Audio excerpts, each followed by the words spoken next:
Doctor Ambedkar ने 1935 में 13 अक्टूबर के दिन येवला नाम के स्थान में महाराष्ट्र में एक घोषणा की। आपको पता है कि उस समय कालाराम मंदिर में एक आंदोलन चल रहा था, मंदिर प्रवेश आंदोलन चल रहा था, वो सफल हो नहीं पाया, करीब 5-6 साल आंदोलन चला। उस आंदोलन की विफलता से वो काफी क्षुब्ध थे। उसी बीच में गोलमेज सम्मेलन भी हो रहे थे।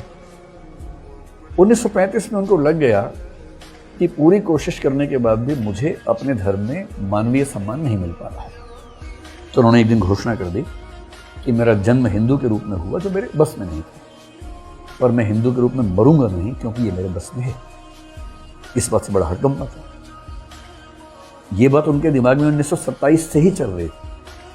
1928-29 में कहीं कहीं उन्होंने जो अपनी अखबार था बहिष्कृत भारत जैसा था ना, उसमें भी एक आध टिप्पणी की थी।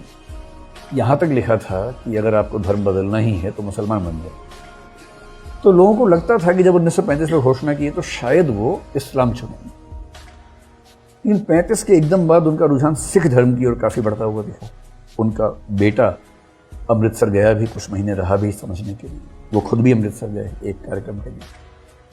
तो लोगों के मन में था कि या तो वो इस्लाम को चुनेंगे या ईसाइयत को, शायद ईसाइयत पर कम संभावना थी, या सिख धर्म को चुनेंगे, क्योंकि उनकी जो अप्रोच थी उसके हिसाब से इन तीन का विकल्प ज़्यादा मजबूत था। लेकिन सरप्राइजिंग बात यह है कि 13 अक्टूबर 1935 की घोषणा के 21 साल 1 दिन बाद 14 अक्टूबर 1956 को अपने मृत्यु से केवल 1.5 महीना पहले उन्होंने धर्म बदला।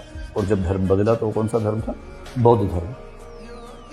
और 1940 के बाद जनरली 45 के बाद बहुत शिद्दत के साथ वो बौद्ध धर्म का अध्ययन करने लगे। और उनकी इच्छा हुई कि मैं बौद्ध धर्म पर एक ऐसी किताब लिख के जाऊं जो भारत के बौद्धों की बाइबल बन जाए। जैसे बाइबल होता है ना कि एक किताब पढ़ ली तो आपको ईसाइयों को पता है कि भाई ये है, या कुरान शरीफ पढ़ ली तो मुसलमानों को पता है कि ये हमारी किताब है। ऐसे ही बौद्धों की भी तो एक किताब हो, क्योंकि बौद्धों में एक किताब नहीं, बहुत बिखराव है। अभी मैं समझाऊंगा क्या बिखराव है। उन्होंने अपने जीवन के आखिरी दौर में एक किताब लिखी जिसका नाम था बुद्ध और उनका धर्म, बुद्ध एंड हिज धर्म। ये किताब छपी उनकी मृत्यु के 1 साल बाद, 1957 में। उनकी मृत्यु 56 में हुई।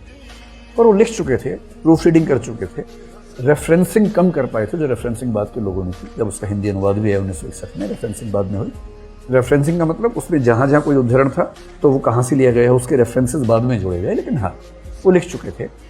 और उन्होंने कहा कि मेरे वाला जो बौद्ध धर्म है, ना तो वो मूल बौद्ध धर्म है, ना वो हीनयान है, ना वो महायान है। मैं इसको नया नाम दूंगा नवयान। ये नवयान।